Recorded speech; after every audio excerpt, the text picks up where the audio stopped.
Get out, now! Emily's voice cracked as 35 leather-clad bikers thundered into her empty parking lot, sirens screaming behind them. She had 30 seconds to decide: lock the shelter door and save herself, or open it for the men every soul in Greensburg had been taught to fear. Her hand trembled on the latch. Somewhere above her, the sky had turned the color of a bruise. If you're watching this story unfold with me, drop the name of your city in the comments below so I can see how far this story has traveled. And don't forget to subscribe, because what happens next will stay with you long after the screen goes dark. The phone rang for the fourth time that morning, and Emily Carter already knew who it was before she picked it up. "Mrs. Carter, this is First Prairie Bank calling regarding your outstanding balance." "I know why you're calling." Emily's voice came out flatter than she intended, standing behind the register of a diner that hadn't seen a paying customer in 2 hours. "I told you last week I need until the end of the month." "Ma'am, we've already extended you 2 grace periods. The board is losing patience." "The board doesn't have to bury a husband and keep his diner running with duct tape and prayer." Emily snapped, then immediately regretted it. She pressed her palm against her forehead. "I'm sorry, I didn't mean..." "We understand this is difficult, but if the next payment isn't received by Friday, we will have no choice but to begin foreclosure proceedings." The line went dead before she could respond. Emily set the phone down on the counter so gently it barely made a sound, as if handling it roughly might make the conversation more real than it already was. She looked around the diner, the chipped Formica tables, the cracked vinyl booths, the faded photograph of her and Daniel standing in front of the very first grill they'd bought secondhand from a restaurant closing in Wichita. 12 years of their life sat inside these 4 walls. 12 years, and it was about to become someone else's parking lot. "You okay, Miss Emily?" The voice belonged to 16-year-old Tyler, the only part-time cook she could still afford to pay, and even then barely. "I'm fine, Tyler." She forced a smile that fooled no one. "Just the bank being the bank." Tyler didn't push. He'd learned not to. Instead, he nodded toward the window. "Sky looks weird today. Real green." Emily glanced outside. He was right. The clouds had taken on a strange sickly color, heavy and low, pressing down over the flat Kansas horizon, like a lid closing on a pot about to boil over. "Probably just heat building up," she murmured, though something in her stomach disagreed. She didn't know yet that within the hour that green sky would tear her entire world apart and somehow impossibly put it back together in a way she could never have imagined. By noon, the radio in the kitchen crackled with an update that made Tyler's face go pale. National Weather Service has issued a tornado warning for Kiowa County, effective immediately. Residents are urged to seek shelter immediately. This is not a drill. Repeat, this is not a drill. Emily's hands froze mid-wipe on the counter. "Miss Emily," Tyler's voice had lost its usual teenage nonchalance. "That's us. That's right here." She didn't answer right away. Her eyes drifted almost involuntarily to the framed photo of Daniel again. He was the one who built the storm shelter behind the diner years before, back when everyone in town teased him for being overly cautious. "You never know, Em," he used to say, hammering another support beam into the ground. "Kansas doesn't warn you twice." She hadn't understood then how right he'd been about the storms and about so many other things. The sirens outside began to wail, long and mournful, cutting through the humid afternoon air, like a warning from the earth itself. "Tyler, go home, now. Your mom's probably already panicking." "What about you?" "I'll be fine. I've got the shelter. Go before the roads get bad." Tyler hesitated only a second before bolting out the back door, nearly tripping over a chair in his haste. Emily watched him disappear down the gravel road on his bike, pedaling as if his life depended on it, because at that moment it might have. She turned off the stove, unplugged the register, and grabbed her small emergency bag from beneath the counter. Just as she was about to step outside, she caught her reflection in the dark window glass. A 39-year-old woman, hollow-eyed, exhausted, standing alone in a diner, about to be repossessed, about to be flattened by a storm the news was already calling potentially historic. "Wonderful," she muttered to no one. "Just wonderful." She had no idea that comment would become almost darkly funny in hindsight. The wind hit her first, not gradually, but all at once, like a wall slamming into her chest the moment she stepped outside. Dust and loose gravel swirled violently across the empty parking lot. The sky had gone from sickly green to a deep bruised black veined with lightning that flickered without any accompanying thunder, as if the storm itself were holding its breath. Emily ran toward the shelter, her sneakers slipping on the gravel, heart hammering. That's when she heard it. Engines, dozens of them, a deep guttural roar that seemed to rise from the ground itself, growing louder with each passing second, cutting straight through the howling wind.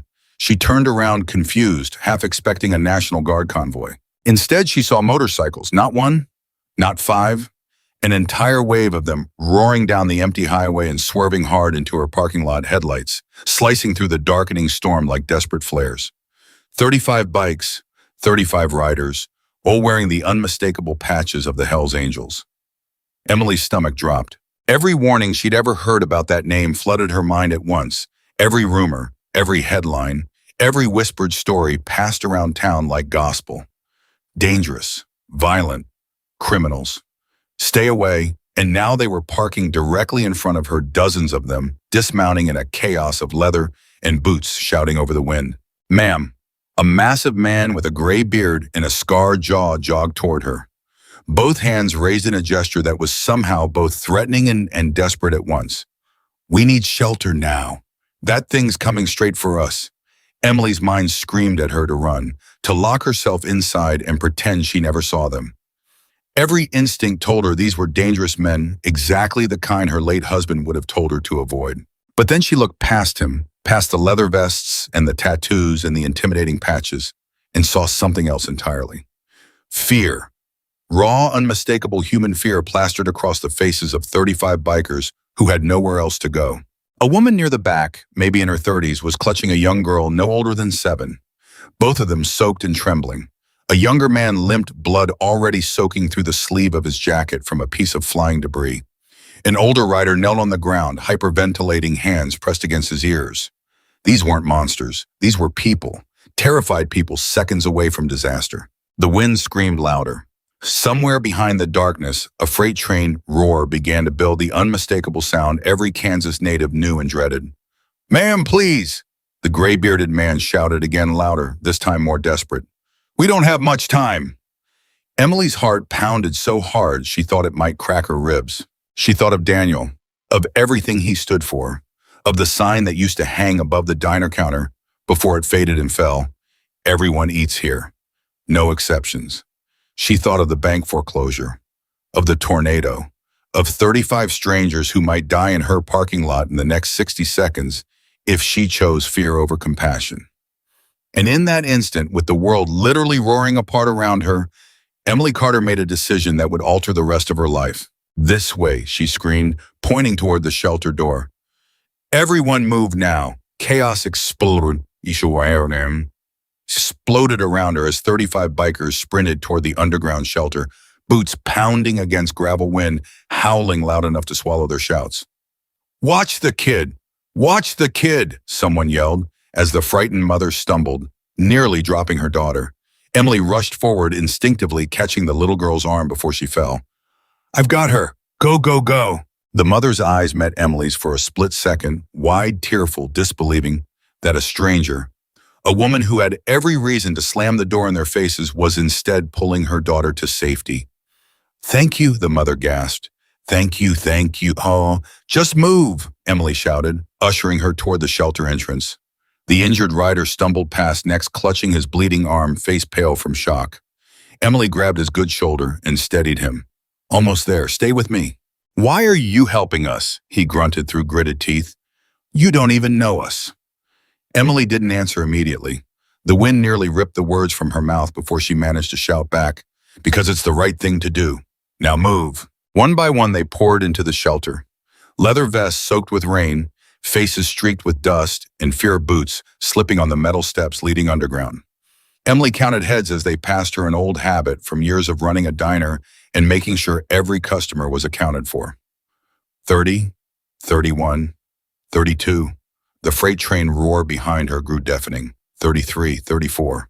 "Come on!" she screamed at the gray-bearded man who was practically dragging the panicking older rider toward the door. 35.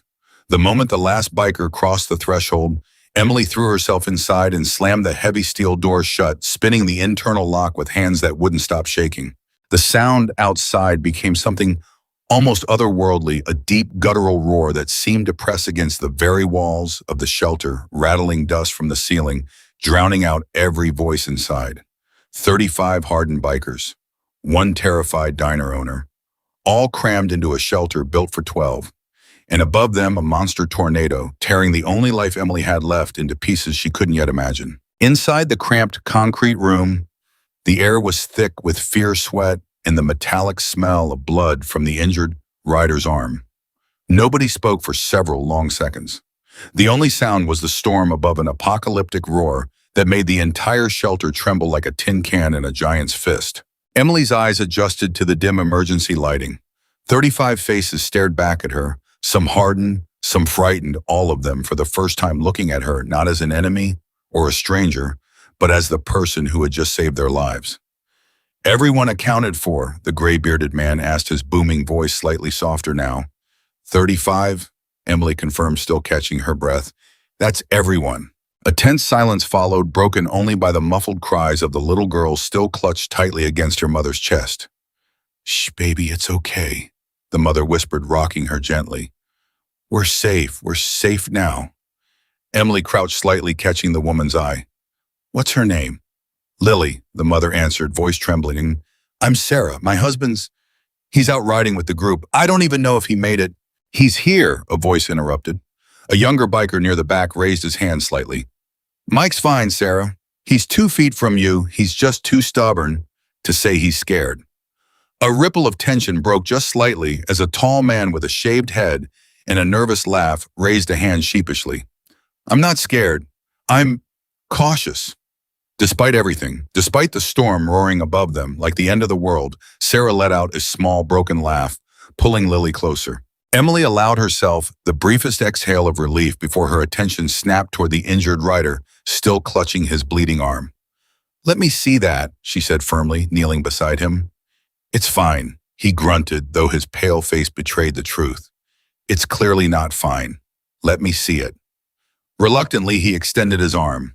A jagged gash ran along his forearm, still bleeding steadily, clearly cut by flying debris just before he reached the shelter. "I need something to stop the bleeding," Emily said, glancing around. "Anyone have a first aid kit? A clean cloth? Anything?" A woman near the back, the only other female biker in the group, immediately reached into her jacket and pulled out a small emergency kit. "Here, always carry one on long rides." "Perfect, thank you." Emily took the kit quickly, unwrapping gauze and pressing it firmly against the wound. "This is going to hurt." "Everything today hurts," the injured man muttered through clenched teeth, but he didn't pull away. As Emily worked wrapping the wound tightly, the gray-bearded man watched her closely, arms crossed, studying her with an unreadable expression. "You a nurse?" he asked finally. "No," Emily said, tying off the bandage. "Just someone who's had to patch up a lot of kitchen accidents over the years." "Could have fooled me." Emily managed a tired smile. "Guess adrenaline makes anyone look competent." For the first time since they'd burst into her parking lot, something shifted in the massive man's expression, the faintest flicker of respect. "Name's Jack," he said. "Jack Walker. Most people call me Titan." Emily studied him for a moment, the scars, the graying beard, the sheer size of him that could have crushed her without effort. And yet in that dim underground shelter, all she saw was a man who had just been as terrified as everyone else moments before finding safety. "Emily," she said simply. "Emily Carter." "Well, Emily Carter," Titan said, voice low and steady despite the chaos roaring above them. "You didn't have to open that door." "No," Emily agreed quietly. "I didn't." "Then why did you—" The tornado screamed above them, shaking dust from the ceiling, drowning out conversation for several seconds. When it quieted just enough to speak again, Emily looked directly into Titan's eyes. "Because 35 people were about to die in my parking lot," she said simply. "And I couldn't live with them myself if I let that happen just because of what patch was sewn onto your jackets." Nobody said anything for a long moment. Then quietly from the corner of the shelter, the older rider who had been hyperventilating earlier, the one suffering the panic attack, began gasping again, his breathing rapid and shallow hands pressed hard against his temples. Can't breathe. It's too small in here, too small." Emily was moving before she even consciously decided to. She crouched in front of him, blocking his view of the cramped walls, speaking in the same calm, steady voice she used to use on Daniel during his worst nights after his diagnosis. Hey, hey, look at me. Not the walls. Me. The man's wide, panicked eyes locked onto hers. What's your name? Danny, he stammered. Okay, Danny, I need you to breathe with me. In for 4 seconds. Can you do that? He nodded weakly. 1, 2, 3, 4. Now hold it. And out slow 5 seconds. Danny's breathing, ragged and desperate at first, gradually began to slow, matching the rhythm of Emily's steady counting. Around them, the other bikers watched in stunned silence as this stranger, this woman, who had every reason to fear them instead, guided one of their most hardened members through the worst moment of his life with nothing but patience and a steady voice. You're doing great, Danny. Almost there. After several more rounds, Danny's breathing finally steadied. He looked up at Emily, eyes glassy with exhaustion and something like gratitude. Thank you, he whispered hoarsely. Nobody's done that for me before. Emily squeezed his shoulder gently. Everybody deserves someone to breathe with them sometimes. Titan watched the entire exchange without a single word, his expression unreadable in the dim shelter light. But something in his eyes had changed, something deep, something that would matter far more than Emily could possibly have understood in that moment. The tornado raged above them for what felt like both seconds and an eternity. 28 minutes, though nobody inside the shelter would have guessed anything less than hours. The walls shook violently. Dust rained from the ceiling in sporadic bursts. Somewhere above, the unmistakable sound of shattering glass and splintering wood confirmed what everyone already feared: their world outside was being torn apart piece by piece. Emily sat pressed against the concrete wall, Lily's small hand unexpectedly slipping into hers at some point during the worst of it. The little girl looked up with wide, frightened eyes. Is the monster going to eat our house? Emily's chest tightened, but she kept her voice calm. There's no monster, sweetheart. Just wind. Really, really strong wind. Will it stop? It always stops, Emily whispered, though her own heart wasn't entirely convinced. Storms always stop, eventually. Sarah, watching the exchange, mouthed a silent thank you over her daughter's head. Nearby, 2 younger bikers, who'd clearly been strangers before this moment, found themselves in quiet conversation, gripping each other's forearms every time the shelter shuddered particularly violently. You got family out there, man, one asked. Sister, 2 nephews. You. Just my old man. He's tougher than this storm, though. Aren't we all pretending to be right now? A weak, nervous laugh passed between them, the kind of laugh that exists only to keep panic at bay. Titan, meanwhile, had positioned himself near the shelter door, arms crossed, jaw tight, listening to the chaos above, with the focused intensity of a man calculating exactly how much of his life was currently being destroyed. Emily noticed his stillness and, despite everything, found herself moving toward him. You okay? She asked quietly. Been better, Titan admitted, voice low. Got 20 years riding with these people. Never seen most of them scared like this. They're allowed to be scared. So are you. Titan glanced sideways at her, something unreadable flickering behind his eyes. You always this calm during the apocalypse? Emily let out a short, humorless laugh. Trust me, I am nowhere near calm. I'm just very good at hiding it. Run the diner business for 12 years, you learn to smile through anything. Diner, Titan repeated slowly. Yours out there. Emily's throat tightened unexpectedly. Yeah, 12 years. Built it with my husband before he passed. Something shifted in Titan's expression, recognition perhaps, or something closer to shared grief.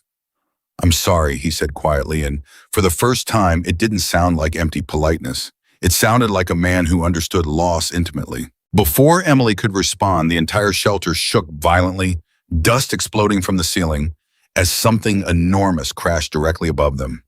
Several bikers cried out. Lily screamed, burying her face into her mother's chest. Danny's breathing spiked again, though this time another rider quickly moved beside him, quietly repeating the counting technique Emily had used minutes earlier. In for 4. You got this, man. Emily's heart pounded against her ribs as she instinctively reached out, gripping Titan's massive forearm without thinking. He didn't pull away. If anything, his stance shifted slightly, subtly positioning himself between Emily and the shelter door, as if some deep protective instinct had activated despite everything. That was close, he muttered.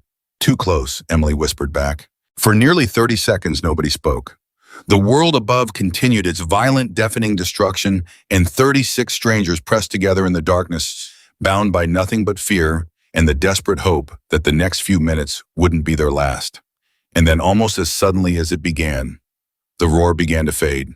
Slowly, painfully slowly, the freight train's scream above them softened into a distant howl, then a whisper, then finally an eerie, exhausted silence. Nobody moved for nearly a full minute, as if collectively afraid that any sound might invite the monster back. Finally, Titan broke the silence, voice hoarse. I think it's over." Emily released a breath she didn't realize she'd been holding the entire time. "I think you're right." Slowly, cautiously, the bikers began rising to their feet, helping each other up, checking for injuries, exchanging exhausted, disbelieving glances. Danny wiped tears from his eyes, looking at the stranger who'd stayed beside him. "We made it. We made it," the stranger echoed, clapping his shoulder. Sarah kissed the top of Lily's head over and over, whispering thanks to whatever force had kept her daughter safe. Titan turned toward Emily, studying her with an expression she couldn't quite decipher, something between gratitude, awe, and quiet disbelief. "Emily Carter," he said slowly, "you have no idea what you just did." Emily managed a tired, trembling smile. "I just opened a door, Jack." Titan shook his head slowly, his voice dropping to something almost solemn. "No," he said, "you did a lot more than that." Emily didn't understand what he meant, not fully, not yet. She had no way of knowing that this single decision, made in 60 desperate seconds during the worst storm of her life, would soon set into motion something far larger than she could ever have imagined. Because when Emily finally worked up the courage to unlock that shelter door and step outside into the aftermath, she would discover that everything she owned, every wall, every table, every memory of the life she'd built with Daniel, had vanished completely. The diner was gone, and somewhere deep inside her, though she didn't know it yet, so was the last shred of hope she had left. Orchestrated, emotionally driven narrative with dialogue-heavy pacing and strategic mini-climaxes throughout. Orchestrated, emotionally driven narrative with dialogue-heavy pacing and strategic mini-climaxes throughout. The silence after the storm was almost louder than the storm itself. For nearly a full minute, nobody in the shelter moved. Boots stayed planted on concrete. Breath came out in shallow, disbelieving gasps. Titan finally reached for the heavy steel lock, his scarred hand hesitating over the lever, like he was afraid of what waited on the other side. "You ready?" he asked, glancing back at Emily. "No," she admitted, "but we can't stay down here forever." He turned the lock. The door groaned open, and the first thing that hit them wasn't sight, it was smell. Wet earth, splintered pine gasoline, and something sharper underneath it all. Something that smelled like a life being erased. Titan climbed the steps first, shoulders squared, the instinct of a man used to walking into danger before anyone else. Emily followed close behind, Lily's small hand still wrapped around two of her fingers, refusing to let go even now that the roar had stopped. When Emily's eyes adjusted to the gray afternoon light, her knees nearly buckled. There was nothing, not damaged, not knocked over, nothing. The diner, the booths, the counter, the grill Daniel had hauled in from Wichita on the back of a borrowed truck, the faded sign that used to read, "Everyone eats here," all of it was simply gone, scattered somewhere across 3 counties, reduced to a slab of concrete foundation and a few twisted pipes jutting up from the earth like broken fingers. "Oh my God," Sarah whispered behind her, pulling Lily tighter against her hip. Emily didn't say anything. She couldn't. Her mouth opened and no sound came out because there were no words sized correctly for what she was looking at. 12 years. Every dish she'd ever washed, every order she'd ever called back to Daniel in the kitchen, every late night spent balancing books at that counter after closing vanished in 28 minutes. "Emily," Titan's voice quieter now, careful. "You okay?" "That's my whole life," she said, and her voice cracked in a way she hated. That was my whole life." One of the younger bikers, the one who'd been chatting nervously about his sister and nephews, stepped up beside the wreckage and let out a long breath. "Man, I've seen tornado damage before. Never seen it wipe a building down to nothing like that."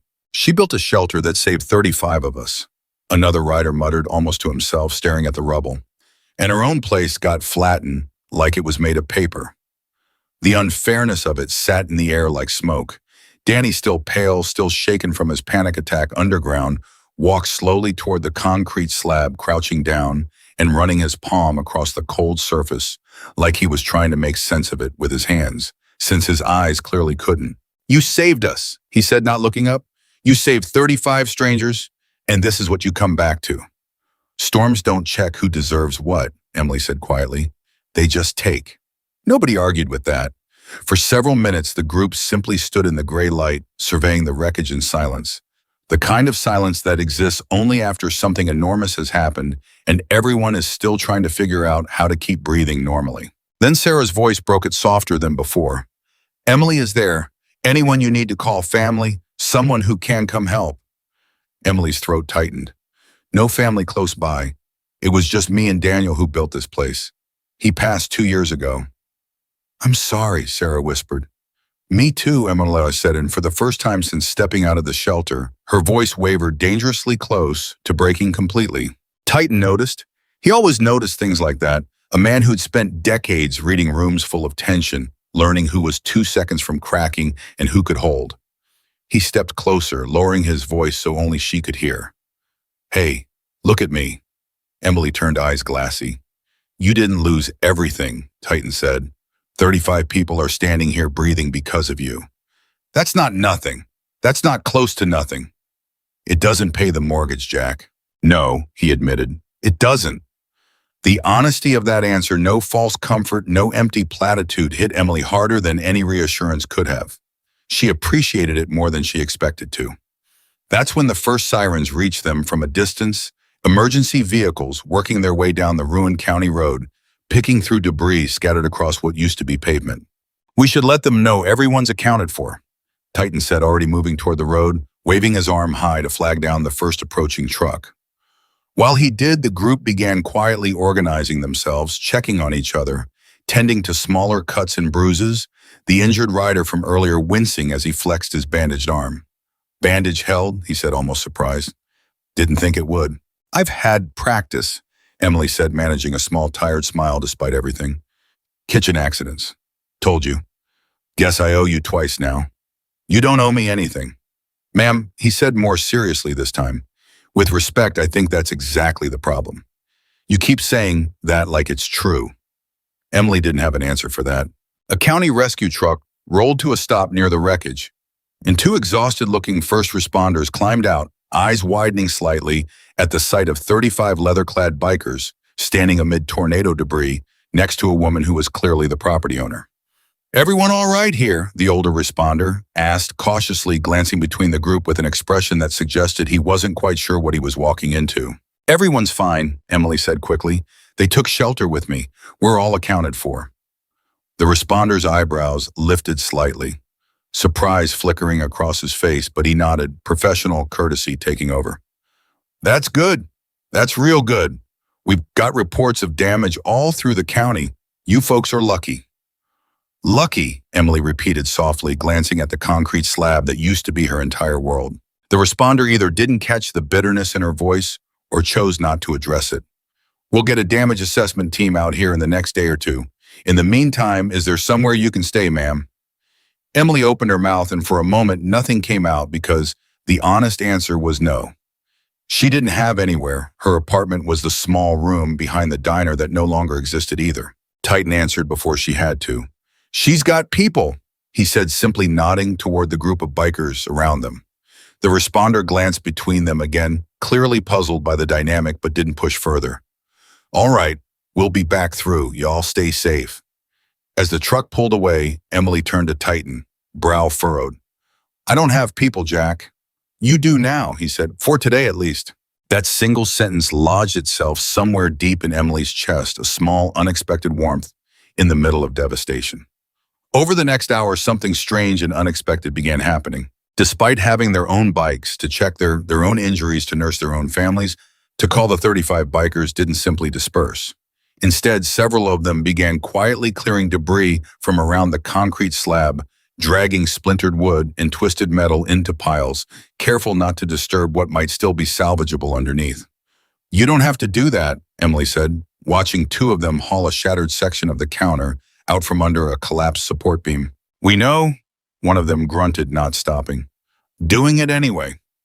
Sarah knelt near the edge of the slab, sifting carefully through debris, and suddenly straightened, holding something up. Emily, is this? Emily's breath caught. It was the photograph, the one of her and Daniel in front of that second-hand grill, The frame cracked, the glass shattered, but the photo itself somehow impossibly intact. She took it with trembling hands, running her thumb across the edge of the frame. That's Daniel. That's us, the day we opened. It survived, Sarah said softly. Everything else didn't, but that did. Emily stared at the photo for a long moment, feeling something crack open in her chest.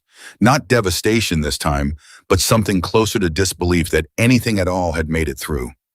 Thank you, she whispered. Don't thank me, Sarah said. You saved my daughter's life today. Finding one photograph doesn't come close to evening that out. Nearby, Danny approached carrying something else, a small, dented metal box, the kind used for cash registers. Found this wedged under what's left of the counter.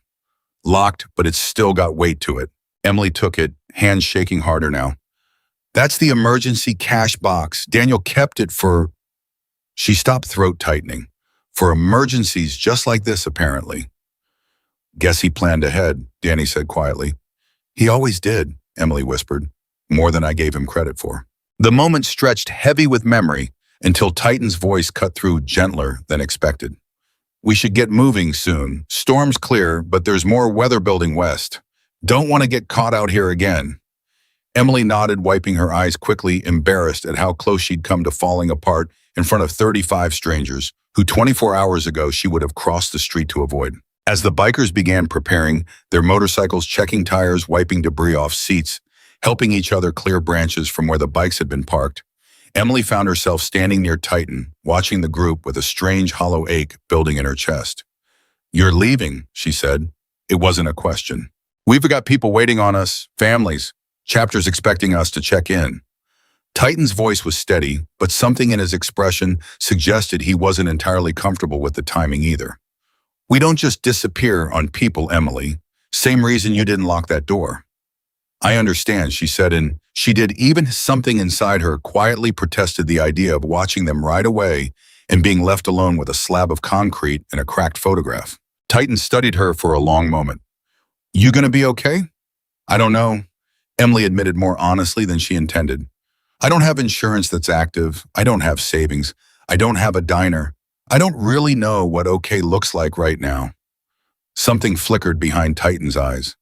Calculation maybe, or the early formation of a thought he wasn't ready to voice yet. You did something today most people wouldn't have done, he said slowly. Opened a door for strangers everyone told you to fear while your own world was falling apart. That's not something that just evaporates, Emily. That matters, more than you know right now. It doesn't fix anything, she said quietly. No. Titan agreed. Not today, it doesn't. The way he said it, not today, carried a strange weight Emily couldn't quite place, but she didn't have the energy left to examine it closely. One by one, engines roared to life around them, the deep rumble that had terrified her hours earlier, now oddly comforting, familiar even. Sarah approached last. Lily balanced on her hip, the little girl's cheeks still streaked from the earlier chaos. Say bye to Miss Emily, Sarah prompted gently. Lily reached out with small arms, and Emily, without thinking, leaned down and hugged her. Bye, Miss Emily, Lily said solemnly. Thank you for saving us from the monster. Emily's eyes welled instantly. You're very welcome, sweetheart. Sarah squeezed Emily's shoulder. I don't know how we ever repay this. You don't have to, Emily said. Just take care of her. Always, Sarah said, voice thick. Danny stopped next, offering an awkward, uncertain hand. Emily shook it, and he pulled her into a brief, firm hug instead. Nobody's ever talked me down like that before, he said quietly. Not once. Not in 20 years of dealing with this. Thank you. Any time, Emily whispered. The injured rider passed last, flexing his bandaged arm carefully. Guess I'll be thinking of you every time this scar itches. Despite everything, Emily managed a real laugh. That's oddly comforting. It's meant to be. Finally, only Titan remained standing beside his motorcycle, studying Emily with an expression she still couldn't fully read. You're a hell of a woman, Emily Carter, he said finally. You're not exactly what I expected either, Jack Walker. A ghost of a smile crossed his face. Most people never bother finding out what to expect. They just believe the patch. I almost did too, Emily admitted quietly. Almost. But you didn't. No, she said, I didn't. Titan swung onto his bike engine, growling to life beneath him. And for a moment, he simply looked at her. Really looked the way someone looks at another person they suspect they might not see again, but desperately hope they're wrong about. "Take care of yourself," he said finally. "You too." And then one by one the motorcycles pulled out onto the ruined highway, engines echoing across the flattened landscape until the entire group disappeared into the gray horizon, leaving Emily standing completely alone beside a concrete slab that used to hold her entire life. She watched until she couldn't hear the engines anymore. Then she watched a while longer just in case. The silence that followed was worse than any storm. Emily sat down slowly on the edge of the concrete slab, cradling the cracked photograph and the dented cash box in her lap, staring out at debris scattered as far as she could see, splintered fence posts, torn roofing, a stop sign bent completely in half, 50 yards away. For the first time since the sirens had gone off that morning, she allowed herself to cry. Not the controlled, quiet tears she'd fought back in front of the bikers, but real, ugly, shoulder-shaking sobs that came from somewhere far deeper than the tornado, somewhere that had been cracking slowly since Daniel's diagnosis, since his funeral, since every phone call from the bank that reminded her exactly how alone she really was. "Miss Emily." She looked up sharply. Tyler stood at the edge of what used to be the parking lot bike, dropped haphazardly in the gravel, face pale with shock as he took in the wreckage. "Tyler." Emily wiped her face, hastily standing. "You should be home. I had to check on you." His voice cracked. "Miss Emily, it's all gone. The whole diner's just gone." "I know," Emily said quietly. "What happened?"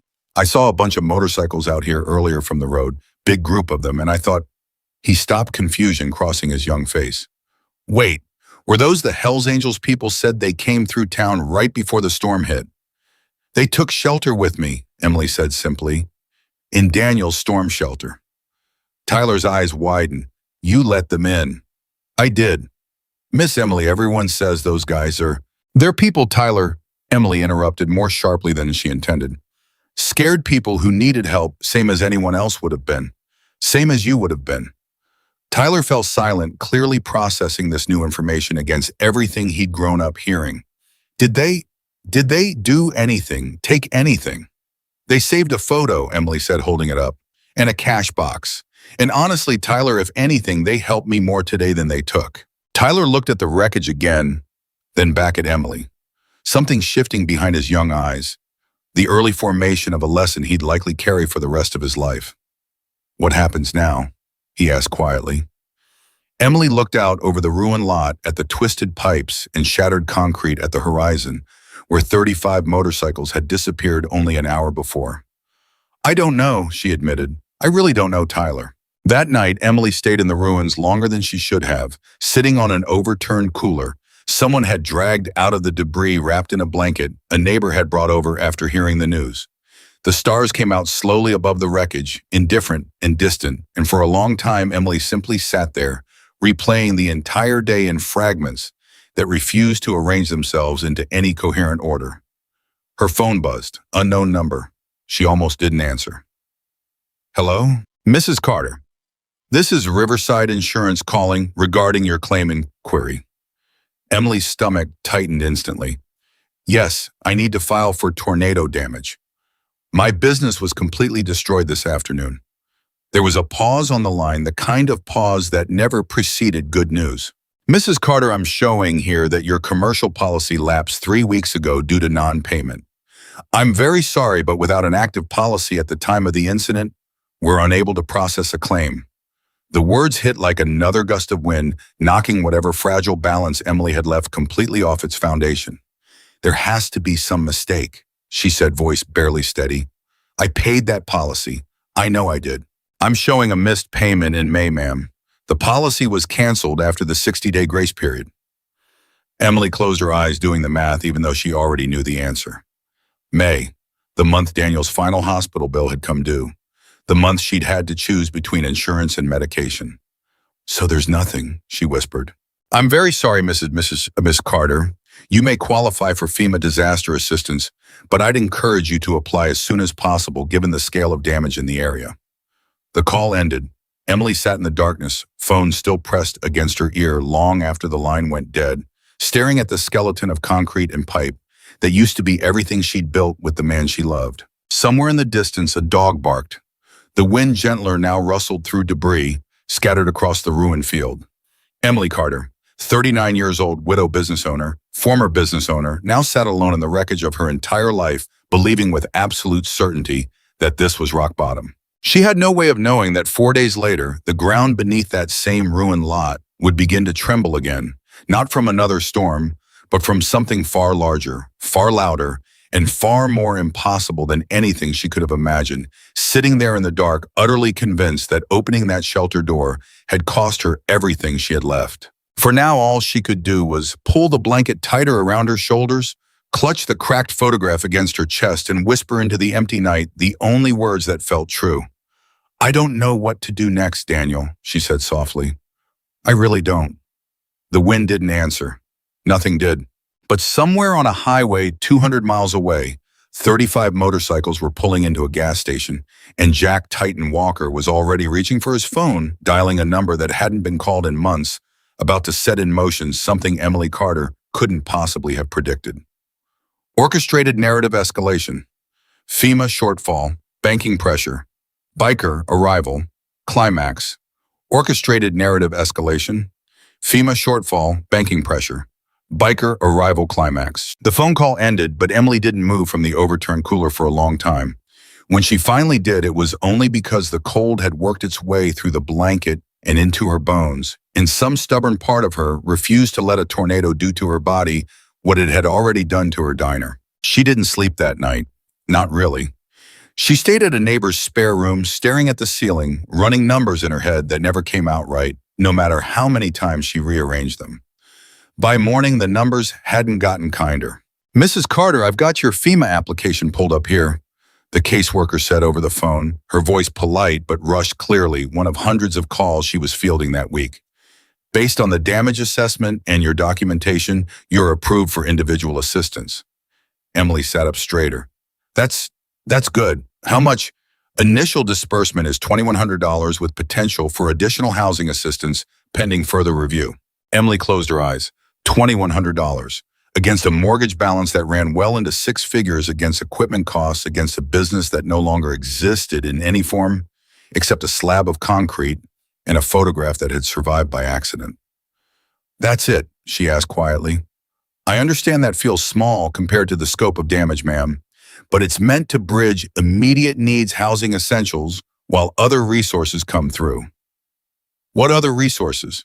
"Small business administration loans are available, though those require repayment. Some residents have had luck with community fundraising." "I'm sorry, Mrs. Carter. I wish I had better news for you." Emily thanked her out of habit more than sincerity and ended the call sitting on the edge of the borrowed bed in the borrowed room, feeling smaller than she had in years. Her phone buzzed again almost immediately. She flinched, half expecting another piece of bad news dressed up in professional courtesy. Instead, it was a text from a number she didn't recognize. "This is Sarah from the shelter. Wanted to check on you. How are you holding up?" Emily's throat tightened unexpectedly. She hadn't expected anyone to check in. Certainly not this soon. "Not great," she typed back honestly. "Insurance denied the claim. FEMA barely covers a used mattress. Bank's still calling." The reply came fast. "That's not right. None of that is right. Storms don't check who deserves what," Emily wrote, echoing her own words from the day before, though they felt heavier typed out than spoken. "They just take." There was a longer pause before Sarah's next message arrived. "Titan's been asking about you. A lot, actually. Don't be surprised if you hear from him." Emily frowned slightly at her phone, unsure what to make of that, and set it aside without responding, too exhausted to unpack whatever it meant. She had no idea that 400 miles away in a clubhouse she'd never seen on a phone call, she'd never hear Jack Titan Walker, was already speaking words that would change everything. "You're telling me a woman opened her shelter to 35 of us in the middle of a killer tornado, patched up Marcus's arm, talked Danny down from a full panic attack, and then lost her entire business in the process?" The voice on the other end of Titan's phone belonged to Raymond Preacher, Cole National Road Captain, a man who'd ridden with the Angels for nearly 30 years and had heard every kind of story there was to hear on the road. "And you're telling me this now, why?" "Because it's not right, Ray," Titan said, standing outside a gas station 2 states away, watching his breath fog slightly in the cool evening air. She had nothing to gain helping us, everything to lose if you want to get technical about it, and she did it anyway.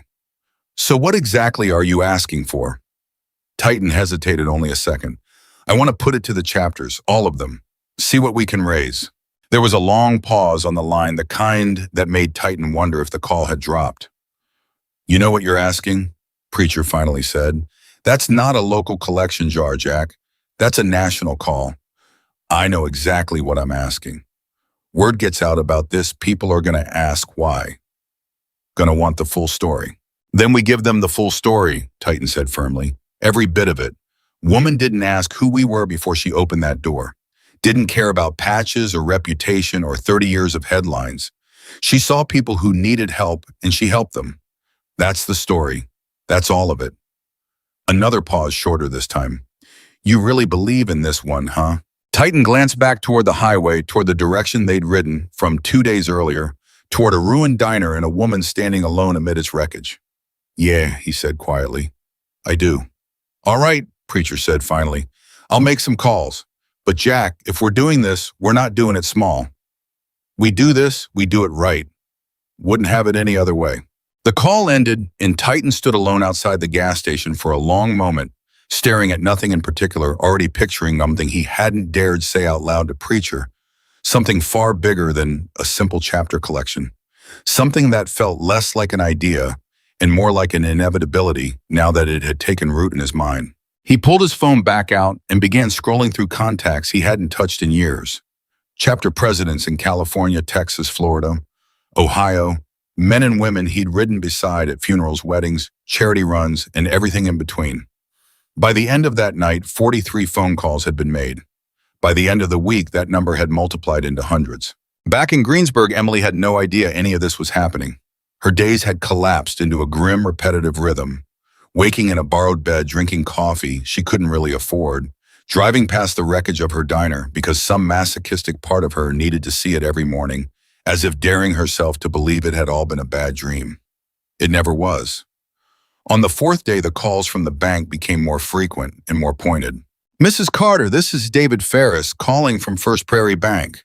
We spoke last week regarding your account. I remember, Emily said flatly, sitting at her neighbor's kitchen table, coffee going cold in front of her. In case you missed the news, Mr. Ferris, my business was destroyed in a tornado 4 days ago. I'm aware, and the bank extends its sympathies.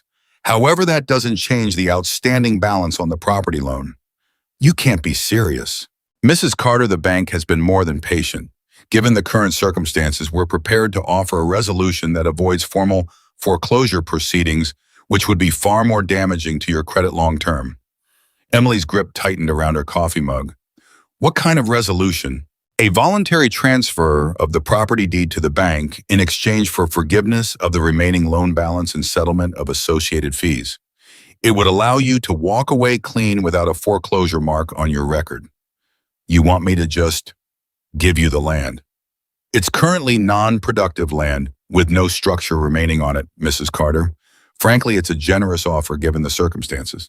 Something in his tone, smooth, rehearsed, entirely too comfortable, made Emily's stomach twist. Why does the bank suddenly want a piece of dirt with a broken foundation on it? There was the briefest hesitation on the line, almost imperceptible, but Emily caught it. The bank evaluates all distressed properties for potential resale value, Ferris said carefully. That's simply standard procedure. Emily didn't believe him for a second, but she was too exhausted, too broken down by 4 sleepless nights and a lifetime of financial exhaustion to fight the instinct clawing at the back of her mind that something wasn't adding up. I need time to think about it, she said. Of course, though I'd encourage you not to wait too long. These offers don't remain on the table indefinitely. The call ended, and Emily sat in the quiet kitchen, staring at the wall, feeling the walls of her life closing in from every direction at once. 2 days later, Ferris showed up in person. Emily was standing at the edge of the ruined lot when his sedan pulled up, dust kicking up behind polished tires that looked deeply out of place against the wreckage surrounding them. He stepped out in a pressed suit folder tucked under one arm, expression arranged into practiced sympathy. Mrs. Carter thought it might be easier to discuss this in person. I told you I needed time, Emily said, arms crossed against the wind, and I understand that. But I also have to be honest with you. The offer I mentioned has a narrow window. I'd hate to see you lose the opportunity for a clean resolution. Clean for who exactly? Ferris's smile faltered slightly. For you, Mrs. Carter, truly. Emily studied him for a long moment, exhaustion warring with the last flickers of stubborn pride Daniel had loved so much about her. What if I don't sign? Then the bank proceeds with formal foreclosure, which, as I mentioned, carries far more serious consequences for your credit and financial future. Frankly, given your current circumstances, I don't see many other paths forward. The word helpless wasn't spoken aloud, but Emily heard it clearly enough beneath his careful phrasing. She thought about the insurance denial, the FEMA check that wouldn't cover a month's rent, the 4 sleepless nights, the mounting exhaustion of fighting battles that seemed designed specifically to be unwinnable. Show me the papers, she said quietly. Ferris's expression brightened instantly, opening the folder and producing a pen with practiced efficiency sliding both across the hood of his car toward her. This is simply a voluntary transfer agreement, he said. Sign here and here, and the bank will handle everything else. Emily's hand hovered over the pen. Every instinct in her body screamed that something about this was wrong. The urgency, the specific interest in worthless-looking land, the practiced smoothness of a man who clearly wanted this signed before she had time to think too carefully. But exhaustion is a powerful thing. It wears down instinct until surrender starts looking a lot like relief. Daniel would know what to do here, she whispered to herself, barely audible over the wind. Daniel always knew what to do. She picked up the pen. Her hand trembled slightly as she pressed the tip against the paper, beginning to trace the first letter of her signature. That's when the ground began to vibrate. At first it was subtle, a faint tremor beneath her feet, easy to dismiss as nothing more than a passing truck on the distant highway. Emily paused, pen still touching paper, listening. The vibration grew stronger. Mrs. Carter, Ferris asked, noticing her hesitation, clearly annoyed at the delay. Is something wrong? Do you feel that? Emily asked slowly, lifting the pen away from the paper entirely now. Ferris frowned, glancing around. Feel what? The tremor intensified, no longer subtle, no longer easy to dismiss. Emily's mind flashed instantly to 4 days earlier, the same rising vibration, the same sense of something enormous approaching from a distance. Oh God, she whispered. Not again. Please, not another one. She scanned the horizon, frantically searching for the telltale green-black sky that had preceded the tornado, half expecting to see another wall cloud forming in the distance. Instead, she saw something entirely different. Headlights. Not one, not two. An entire horizon full of them stretching along the highway as far as she could see, growing brighter closer, accompanied by a deep rolling rumble that had nothing to do with weather and everything to do with engines. Hundreds of them. Thousands of them, a sound so massive it seemed to rise up from the earth itself. What in the... Ferris turned toward the highway, his professional composure cracking slightly as the sound grew louder, more overwhelming with each passing second. Emily stood, frozen, pen still clutched uselessly in her hands, staring at a wall of light and sound that seemed to stretch endlessly into the horizon, growing larger, closer, undeniable. Mrs. Carter, what exactly is happening right now?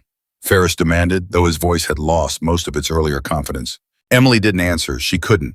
Her mind was racing too fast to form words, cycling through possibilities that felt too impossible to voice out loud. The rumble became a roar. The roar became deafening. And then, cresting the small rise along the county highway, the first motorcycles came into view, dozens, then hundreds, then more than Emily could possibly count, an unbroken river of chrome and leather stretching back farther than her eyes could track, filling the entire highway from shoulder to shoulder. That's not possible, Emily whispered, pen slipping from her fingers entirely now, falling forgotten onto the gravel below. The first riders began turning into what remained of her parking lot engines, idling down into a low rumbling growl. Dozens of bikes at first, then dozens more, then more, still filling every available inch of space and continuing to pour in from the highway in an endless, overwhelming procession. Ferris took an involuntary step backward, his polished shoes scuffing against gravel, his earlier confidence entirely gone, now replaced by something closer to genuine alarm. Mrs. Carter, who exactly are these people? Emily's eyes were fixed on the front of the procession, on a familiar, massive figure dismounting from his motorcycle, removing his helmet to reveal a graying beard and a scarred jaw she recognized instantly. Titan, she breathed. He walked toward her with steady, purposeful strides, expression unreadable. Beneath the low afternoon light, while behind him motorcycles continued arriving in waves that showed no sign of stopping, not hundreds now, but clearly climbing well beyond that, an almost unbelievable, unbroken chain of riders, still visible, cresting the distant highway.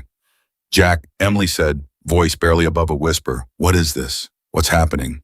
Titan's eyes flicked briefly to Ferris, to the folder of papers still resting on the hood of the sedan, to the pen lying abandoned in the gravel, and something hardened almost imperceptibly in his expression. "Looks like we got here just in time," he said quietly. "Just in time for what?" Ferris demanded, stepping forward with the last remnants of his professional bravado. "Sir, this is private business between the bank and Mrs. Carter. I'll have to ask you and your associates to clear the area." Titan turned toward him slowly, and though his voice remained perfectly calm, something in it carried an unmistakable weight that made Ferris take another involuntary step back. "You want to run that by me again?" Titan asked. Real slow this time. Ferris's mouth opened, then closed, clearly recalculating the situation in real time as more motorcycles continued arriving behind Titan, 100 more than 200, filling every available space of the ruined lot and spilling out along both shoulders of the highway. This is a private financial matter," Ferris managed, though his voice had lost most of its earlier certainty. "Funny," Titan said, "because from where I'm standing, it looks a whole lot like a bank trying to pressure a grieving widow into signing away land 4 days after she nearly died, protecting 35 strangers from a tornado." "That about right, Emily." Emily, still stunned, nodded slowly. "That's about right." Titan's eyes never left Ferris. "So maybe you want to explain to me real slow, like I said, why exactly a bank is in such an all-fired hurry to grab a worthless slab of concrete out from under a woman who just lost everything?" Ferris's composure finally cracked entirely. That's confidential banking information. I'm not authorized to." "Convenient," Titan said flatly. Behind him, the endless procession of motorcycles continued arriving, engines idling in a low, thunderous rumble that seemed to vibrate through the very ground beneath their feet. Emily watched still, barely able to process what she was witnessing, as rider after rider dismounted, removing helmets, revealing faces from every corner of the country, men and women of every age, every background, wearing patches from chapters she'd never even heard of. "Jack," she said quietly, voice trembling now for entirely different reasons than exhaustion or grief. "How many people did you call?" Titan glanced back at her, and for the first time since she'd met him, something like genuine emotion flickered openly across his weathered face. "Every chapter east of the Rockies," he said, "and a few west of them too, apparently, judging by that Nevada plate I just saw roll through." "That's Jack, that's not possible. That's not—" 2,500, Titan said quietly, "give or take a few dozen who are still en route." Emily's knees genuinely threatened to give out beneath her. 2,500 people, she repeated, barely able to form the words. 2,500 people came here. "For me." "For what you did?" Titan corrected gently. "There's a difference, and it matters. You didn't do it for recognition. You did it because it was right." This, he gestured toward the endless sea of motorcycles and riders now filling every visible inch of the ruined property and stretching back along the highway. "This is just people making sure the world knows that kind of thing doesn't go unanswered." Ferris, forgotten momentarily in the overwhelming scale of what was unfolding, cleared his throat awkwardly. "Mrs. Carter, perhaps we should reschedule this conversation for—" "No," Emily said, turning toward him with a sudden, fierce clarity that surprised even herself. "No, Mr. Ferris, I think we should finish this conversation right now. In fact, I think I'd like you to explain to everyone here exactly why First Prairie Bank is so desperate to get their hands on a piece of destroyed property that, according to you, has no value." A murmur rippled through the nearest riders, low and dangerous, dozens of eyes turning toward Ferris with sudden focused attention.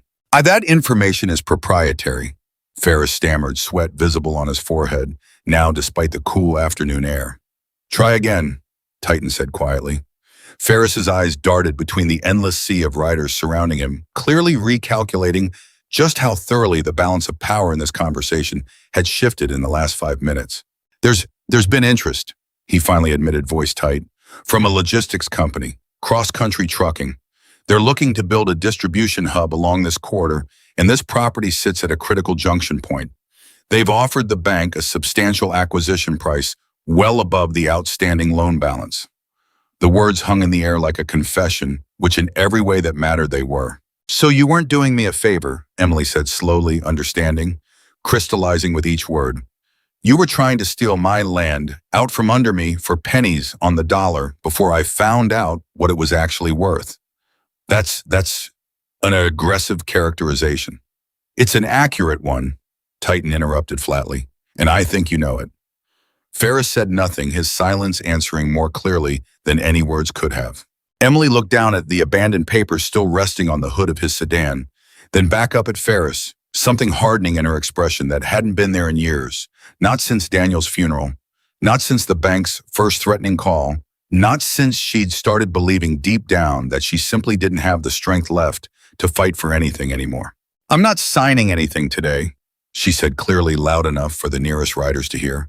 "Not today, and not on terms designed to cheat me out of what this land is actually worth." Ferris's jaw tightened. "Mrs. Carter, without a resolution, the bank will have no choice but to proceed with formal foreclosure." "Then proceed," Emily said, voice steadier than she'd felt in days. "Because I guarantee you, Mr. Ferris, foreclosing on a property with 2,500 witnesses watching a bank representative attempt to defraud a widow 4 days after a tornado is going to look a whole lot different in a courtroom than whatever quiet little transfer you were hoping for." A low murmur of approval rippled through the surrounding crowd, and for the first time since arriving, Ferris looked genuinely thoroughly rattled. I'll need to discuss this with the board," he said stiffly, gathering his papers with hands that weren't entirely steady. "You do that," Titan said, "and maybe mention to your board that we've got about a dozen members here who happen to practice law when they're not riding. Might want to loop them in too if this ends up going the direction you are threatening." Ferris didn't respond. He simply retreated to his sedan, sliding in quickly and pulling away with considerably less confidence than he'd arrived, with tires kicking up gravel as he merged awkwardly into a gap between parked motorcycles before disappearing down the highway. Emily watched him go, hand pressed against her chest, heart still pounding from the sheer velocity of everything that had just happened in the span of 10 impossible minutes. "Jack," she said, finally turning back toward him, voice trembling with an emotion she couldn't fully name. I don't understand any of this. Why would this many people come here for me, for a door I opened because it was the right thing to do?" Titan studied her for a long moment, the endless sea of riders behind him falling into a respectful, watchful silence waiting. "Because in 20 years of riding with this club," he said slowly, "I've watched a whole lot of doors close in our faces. Diners that wouldn't serve us, motels that wouldn't rent to us, towns that posted signs telling us to keep moving. We've gotten used to it, learned to expect it even." He paused, glancing back at the massive crowd behind him before continuing. "And then a woman who had every reason in the world to slam that door in our faces, a woman who was about to lose everything, who had every excuse imaginable to protect herself, first opened it instead. Didn't hesitate, didn't negotiate, just opened it because 35 scared people needed somewhere safe to be." His voice roughened slightly. "That's rare, Emily. Rarer than you probably realize. And when something like that happens, word travels fast in this world. Every chapter I called, I didn't have to convince anybody twice. They heard the story once and started loading trailers." Emily's eyes filled with tears she no longer had the strength to fight back. "Trailers." Titan's expression shifted slightly, something almost like amusement flickering behind the emotion. "Yeah, about that." He gestured behind him, and Emily's eyes followed his hand toward the back of the seemingly endless procession, where she could just make out through the sea of motorcycles, massive flatbed trailers beginning to arrive, loaded high with lumber, stacked pallets of building materials, and equipment she couldn't fully identify from this distance. "Jack," she said slowly, disbelief cracking her voice entirely now. "What did you do?" "Made some calls," he said simply. "Talked to some people. Turns out this club's got more electricians, carpenters, contractors, and retired engineers than most construction companies twice our size." "You're not," Emily's breath caught entirely. "You can't possibly be saying what I think you're saying." Titan's expression softened into something Emily hadn't seen from him before, quiet, unguarded certainty. "Emily Carter," he said, You opened one door for 35 strangers during the worst storm this county's seen in decades. Today, 2,500 of us are here to make sure that decision doesn't cost you everything you built with your husband. Emily's legs finally gave out entirely, and she sank slowly onto the concrete slab behind her. The same slab where she'd sat crying alone in the dark only days before, staring up at a wall of motorcycles and lumber, and strangers who weren't strangers anymore, completely unable to process the scale of what was unfolding in front of her. She started, voice breaking completely now. I don't know how to thank 2,500 people. Titan crouched down slightly beside her, voice gentling further. You don't have to thank us, Emily. You already did the thing that mattered. Now it's our turn. Behind him, the first flatbed trailer rolled to a careful stop near the edge of the ruined foundation, and a weathered gray-haired man climbed down from the driver's seat, surveying the wreckage with the practiced eye of someone who'd spent decades building things with his hands. This the site, he called out toward Titan. This is it, Titan confirmed. The man nodded slowly, already pulling a tape measure from his belt, moving toward the concrete slab with quiet, focused purpose. Foundation looks solid enough. We can work with this. Emily watched, still too stunned to fully speak, as more trucks began arriving behind the first flatbeds loaded with steel beams. Generators, rolls of wiring, stacks of roofing material still wrapped in plastic from the supplier. How? She finally managed, voice barely a whisper. How is any of this even possible? This much material, this fast? You'd be amazed what 2,500 people with connections to every hardware supplier and lumberyard between here and the Mississippi can pull together in 4 days. Titan said, a faint smile finally breaking through his weathered features, especially when they're motivated. And you did this, Emily said slowly, looking up at him, because I opened a door. No, Titan corrected, gently shaking his head. We're doing this because you reminded a lot of hardened, cynical people what it looks like when somebody does the right thing without expecting anything back. That's worth more than any door, Emily. That's worth this. Emily looked out at the sea of motorcycles. The arriving trailers, the workers already beginning to organize into groups, discussing measurements and materials with the easy competence of people who clearly knew exactly what they were doing.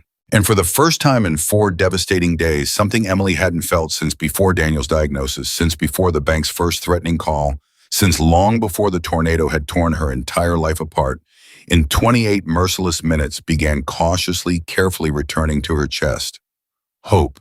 Real, undeniable, overwhelming hope, rising up out of the wreckage, exactly where despair had been sitting only moments before. She looked up at Titan, tears streaming freely down her face now, and asked the only question that mattered.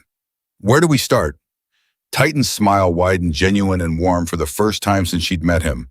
Wherever you want, Emily Carter, he said. This is your diner. We're just here to help you build it back. Behind them, 2,500 engines fell silent one by one, replaced by the sound of truck doors opening, tools being unloaded, and the low, steady hum of thousands of people preparing to spend the coming weeks turning a widow's destroyed dream into something even stronger than it had been before.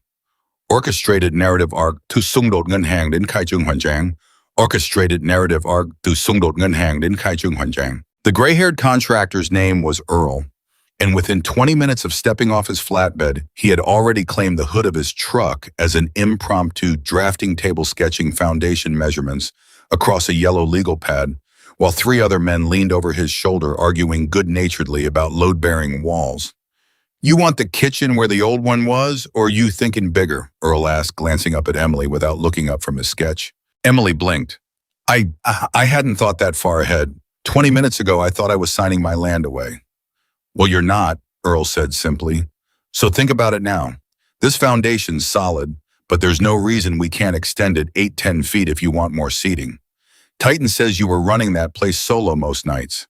More space means more help, means less of you working yourself into the ground.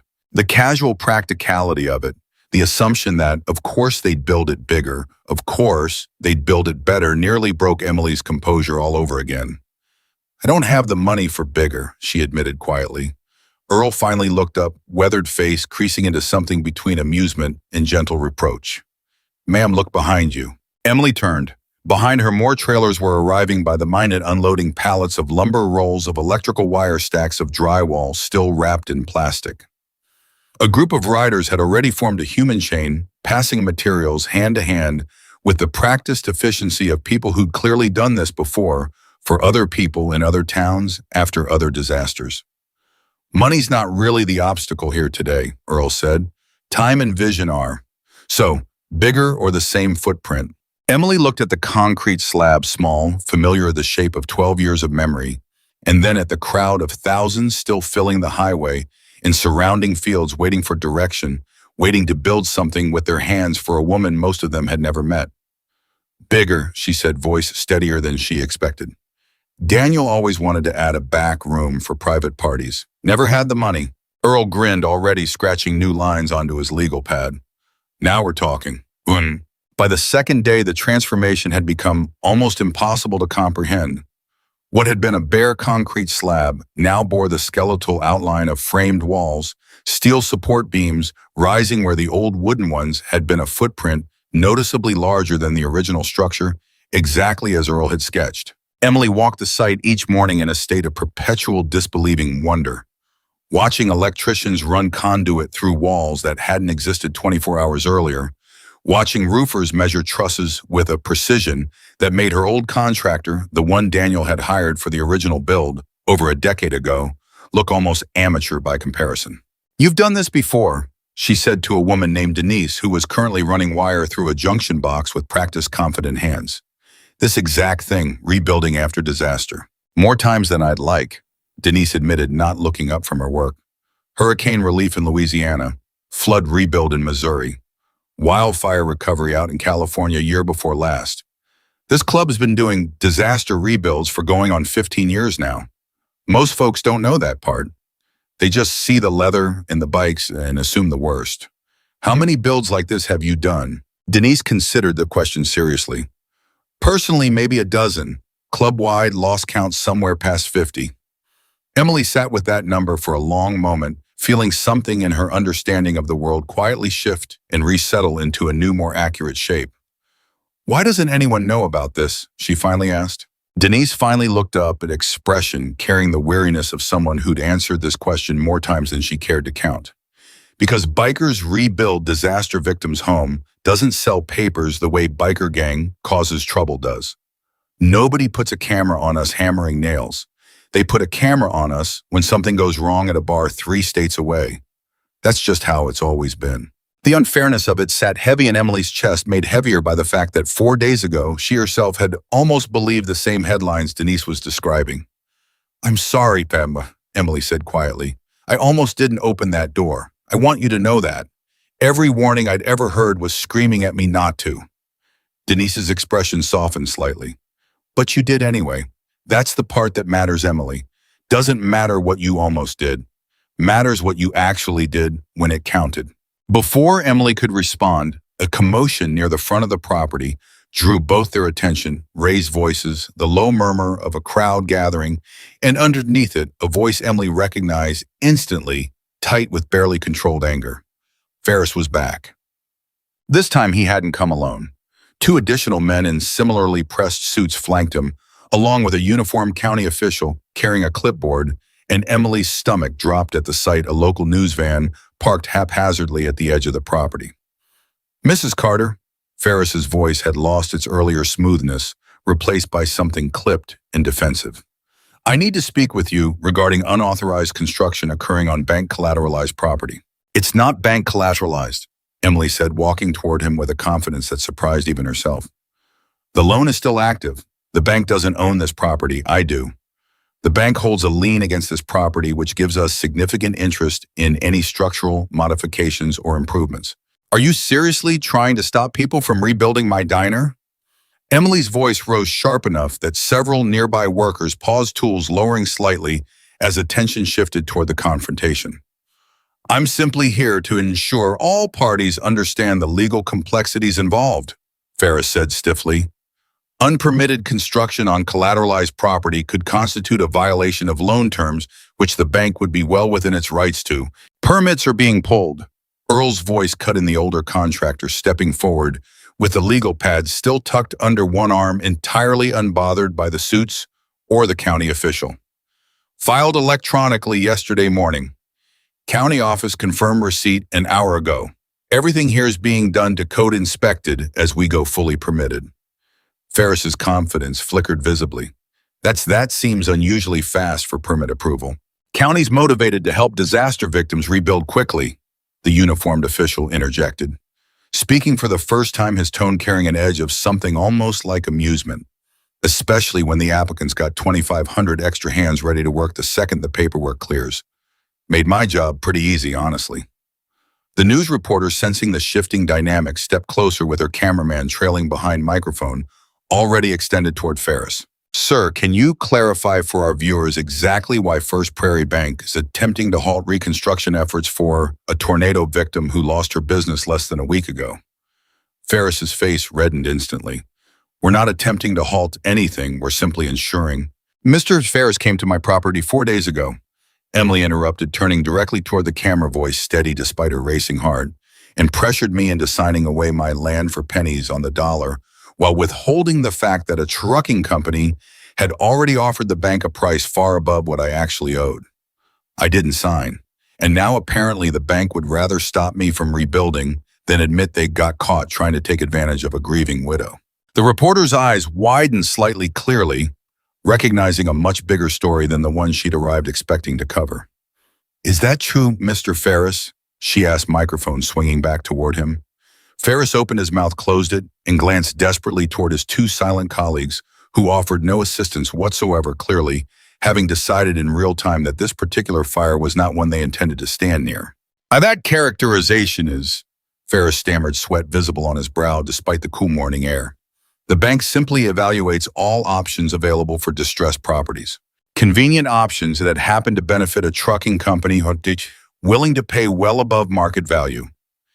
Titan's voice cut through the tension, the massive biker having appeared at some point during the exchange, arms crossed expression, carrying a quiet, dangerous calm.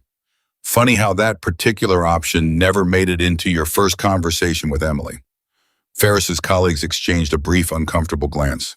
Perhaps one of them finally spoke up, voice carefully neutral.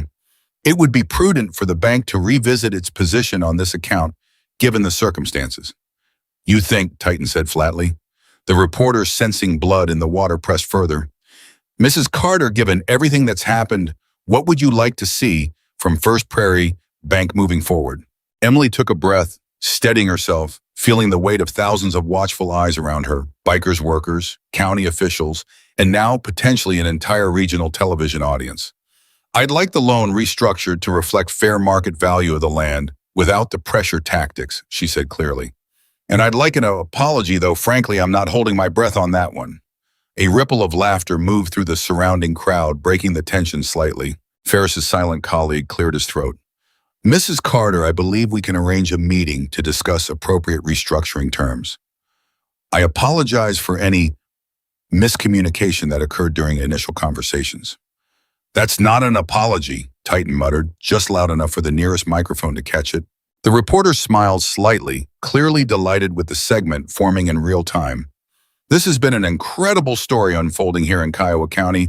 We'll definitely be following up as this develops. As the bank representatives retreated toward their car, Ferris cast one final glance back at the property, at the framed walls rising rapidly behind Emily, at the endless rows of motorcycles, at the sheer scale of what was clearly no longer a fight he could win, before climbing into the sedan and pulling away without another word.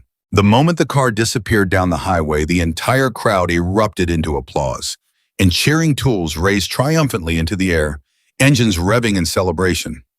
Emily stood in the middle of it, tears streaming freely now, completely overwhelmed by a moment that 4 days earlier she couldn't have imagined in her wildest dreams. Titan stepped up beside her, voice gentler now beneath the surrounding celebration. You did that, not us. You stood right up to him. I had 2,500 people standing behind me, Emily said, laughing through her tears. Made it a lot easier to be brave. That's usually how it works, Titan said quietly.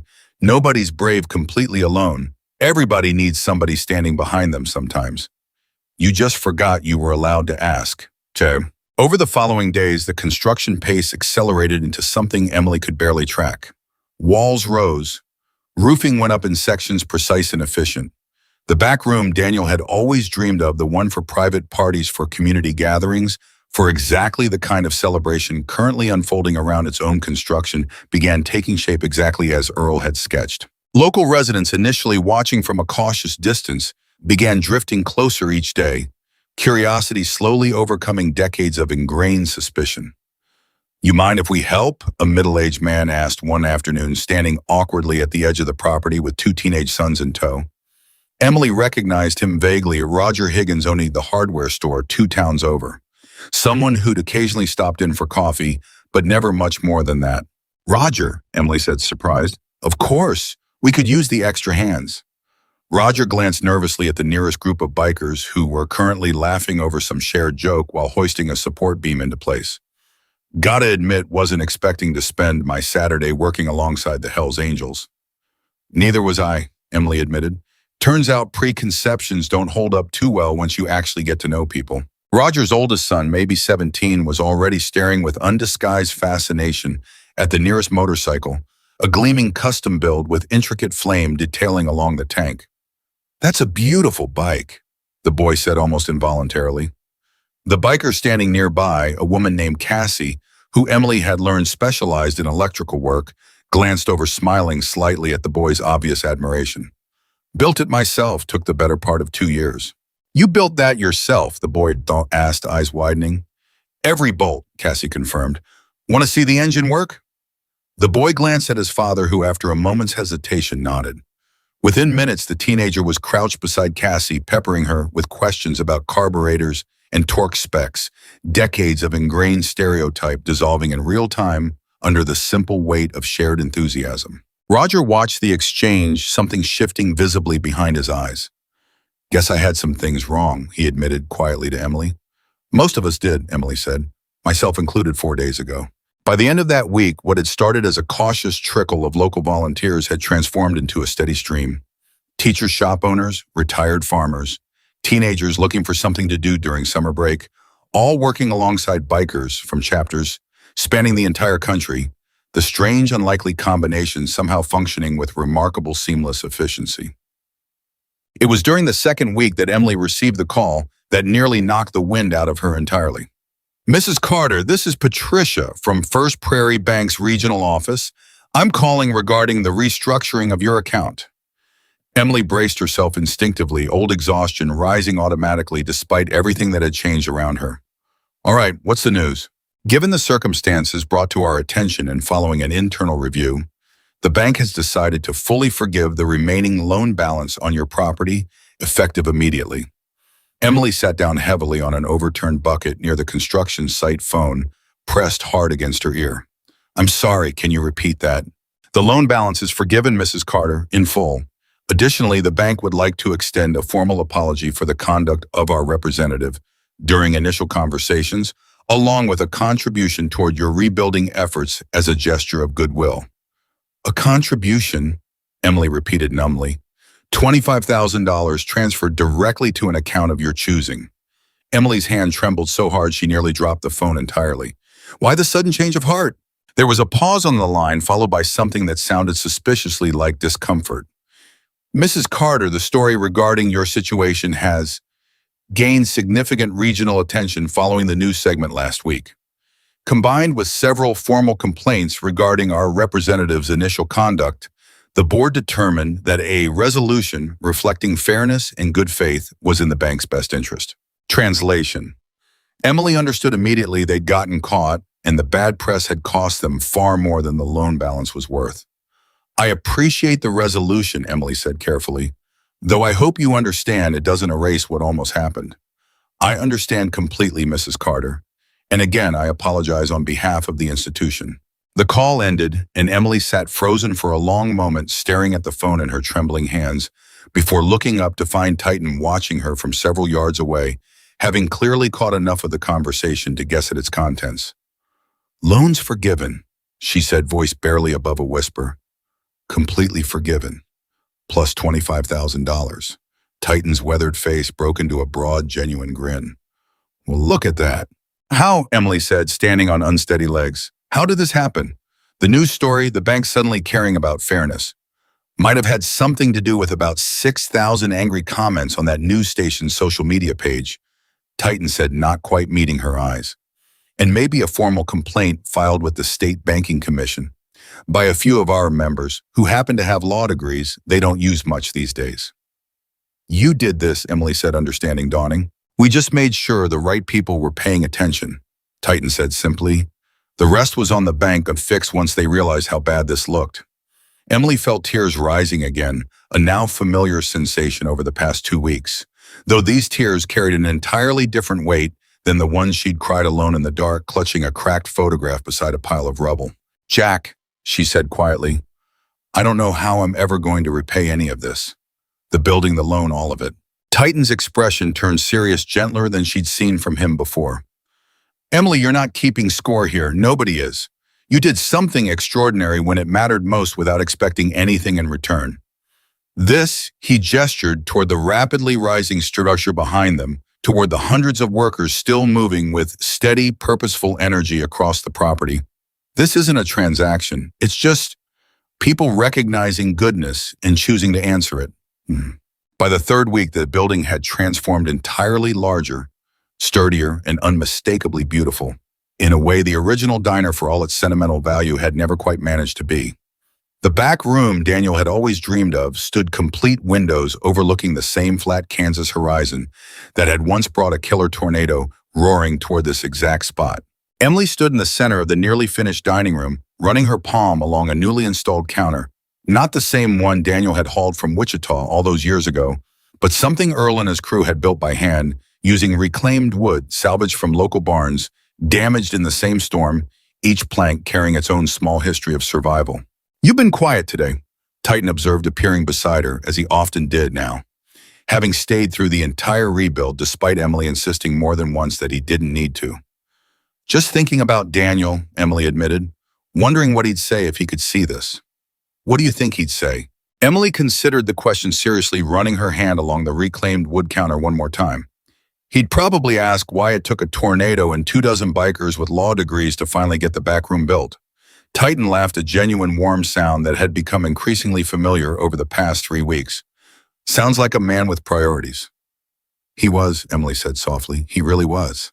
They stood together in comfortable silence for a moment, watching through the new windows as workers outside began installing the final section of signage above the entrance, a design Emily had sketched herself, incorporating elements of the old diner alongside something entirely new.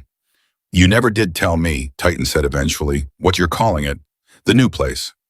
Emily smiled, something warm and certain, settling into her chest for the first time in longer than she could remember. Come see, she said, leading him toward the entrance. The finished sign, freshly painted, caught the afternoon light as workers secured the final bracket into place. Beneath the restaurant's name in smaller, careful lettering ran 4 words Emily had insisted on including from the very first day of planning. Kindness is never wasted. Titan read it silently, something shifting behind his weathered eyes. Emily, he said quietly, that's about the truest thing I've read in a long while. Feels appropriate, Emily said, given everything. Below them in the parking lot that had once held 35 terrified bikers seeking shelter from a killer storm, workers were already beginning preparations for something else entirely. Long folding tables, strings of lights, the early foundations of what would become in just a few more days the largest celebration Greensburg, Kansas had witnessed in generations. Emily watched the preparations with a growing sense of anticipation she hadn't allowed herself to feel in years, unaware that the grand opening awaiting her would draw far more attention and far more emotion than she could possibly have imagined standing there in that quiet, hopeful afternoon light. The morning of the grand opening, Emily woke before her alarm, heart already pounding with a nervous energy she hadn't felt since the day she and Daniel had first unlocked the doors of the original diner 12 years and 1 lifetime ago. You ready for this? Sarah's voice came through the phone, warm and familiar, after weeks of daily check-ins that had turned into something closer to real friendship. Ask me again in 6 hours, Emily said, pacing the small kitchen of the apartment she'd finally been able to rent above the hardware store thanks to the bank settlement. I keep thinking something's going to go wrong. Feels too good to be true. Nothing's going wrong, Sarah said firmly. Titan's had this plan down to the minute. Man's more organized than most event planners I've met. Speaking of Titan, Emily said, unable to keep the small smile out of her voice, he's been oddly quiet the past few days. Every time I ask what's happening with the ceremony, he just says, you'll see. Sounds like Jack, Sarah laughed. Man loves his surprises almost as much as he loves pretending he doesn't have a sentimental bone in that giant body of his. Emily laughed despite her nerves, though something in Sarah's tone made her wonder exactly what surprise was waiting for her. She had no idea just how right that instinct would turn out to be. By 10 that morning, the parking lot that had once sheltered 35 terrified strangers, then hosted 2,500 motorcycles, now overflowed with an entirely different kind of crowd. Families from Greensburg and surrounding counties, local business owners, county officials, and reporters from 3 different news stations all gathering beneath a beautiful clear sky that bore no resemblance whatsoever to the storm that had started this entire journey. Emily stood near the entrance, smoothing down her dress for what felt like the 100th time, watching the crowd swell with a mixture of excitement and lingering disbelief. Nervous, Earl's voice came from beside her, the contractor looking uncharacteristically formal in a pressed shirt instead of his usual work clothes. Terrified, Emily admitted it. In a good way, I think.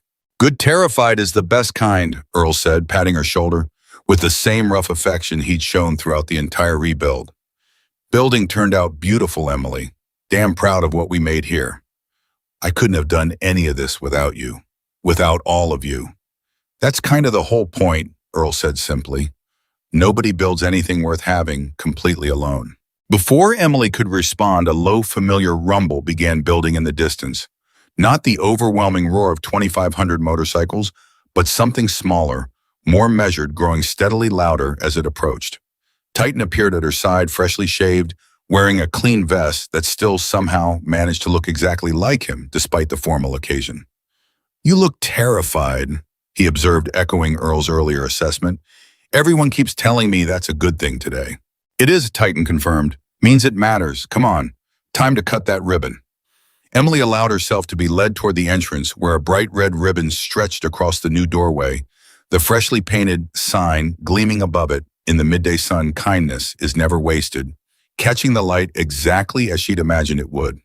The crowd fell into an expectant hush as Emily took her place beside the ribbon-oversized ceremonial scissors, feeling absurd and wonderful in her trembling hands. Before I cut this, she said, voice carrying across the crowd with a confidence she'd rediscovered somewhere over the past 3 transformative weeks, I want to say something. The crowd waited patient and attentive. 5 weeks ago, I thought my life was ending. Emily continued, throat tightening despite her best efforts to stay composed. I'd lost my husband. I was about to lose my business. And then a tornado took the only thing I had left standing. I made a choice that day to open a door for 35 strangers everyone told me to fear. And I want you all to know that choice didn't just save their lives. It saved mine too in ways I couldn't have possibly understood at the time. She glanced toward Titan, standing slightly apart from the crowd expression, carefully neutral in a way that suggested he was trying very hard not to show emotion in front of 2,000 witnesses.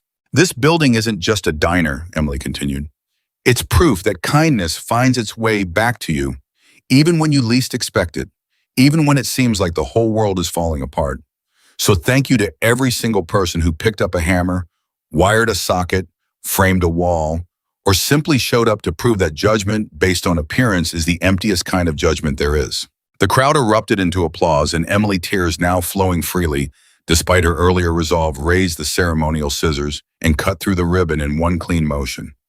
The doors swung open behind her, revealing the finished dining room in all its reclaimed wood sunlit glory, and the crowd surged forward with a collective energy that Emily could feel in her bones. That's when Titan stepped forward, raising a hand for quiet, and Emily realized with sudden nervous clarity that whatever surprise Sarah had hinted at was about to arrive. Before everyone heads inside, Titan announced, voice carrying easily across the crowd, there's one more thing that needs to happen here today. Emily turned toward him, confusion evident on her face. Jack, what? Emily, Titan said, turning fully toward her, now something unusually vulnerable flickering behind his weathered features. When we first met, you told me you opened that door because you couldn't live with yourself if you let 35 people die in your parking lot over what patch was sewn onto their jackets. I remember, Emily said softly. What you didn't know, Titan continued, is that decision put something in motion that goes a lot further than one rebuilt diner. He nodded toward the crowd, and Emily watched stunned as Sarah stepped forward, carrying Lily, followed by Danny, followed by Denise and Earl and Cassie, and dozens of familiar faces from the original 35, all gathering in a loose semicircle around her. The national chapters took a vote 3 weeks ago, Titan said. Wasn't even close, honestly. We're establishing a permanent fund, the Carter Fund they're calling it, whether you like the name or not, dedicated specifically to disaster relief rebuilding for small business owners who lose everything and don't have anywhere else to turn. Every chapter contributes annually. Every disaster we respond to going forward carries your name attached to it. Emily's hand flew to her mouth, tears now impossible to control entirely. Jack, that's too much. That's so much more than...